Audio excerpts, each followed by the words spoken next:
তো দেখো সকালবেলা ঘুম থেকে উঠে দেখি যে মা সবজি বাছছিল, সবজি বাজার করেছিল, তারপর চা বানিয়েছিল।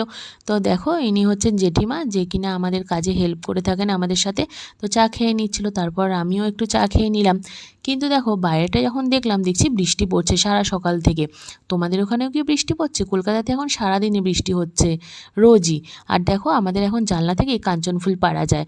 মানে বৃষ্টি হওয়াতে গাছগুলো কি সুন্দর প্রাণবন্ত ঝলমলে সবুজ হয়ে উঠেছে না? ফুলটা দেখছো কি সুন্দর লাগছে না? তারপর আমি একটু জানলায় বসে বৃষ্টি উপভোগ করছিলাম। আর ছুটির দিনগুলোতে যেদিনকার আমার অফিস ছুটি থাকে, মা ভালো ভালো লাঞ্চ বানায়। তো সেদিনও বানিয়েছিল ভাত, আর ছিল লোটে মাছের ঝাল, চিকেন কষা, স্যালাড, আর ছিল লেবু। লেবু তো আমার চাই।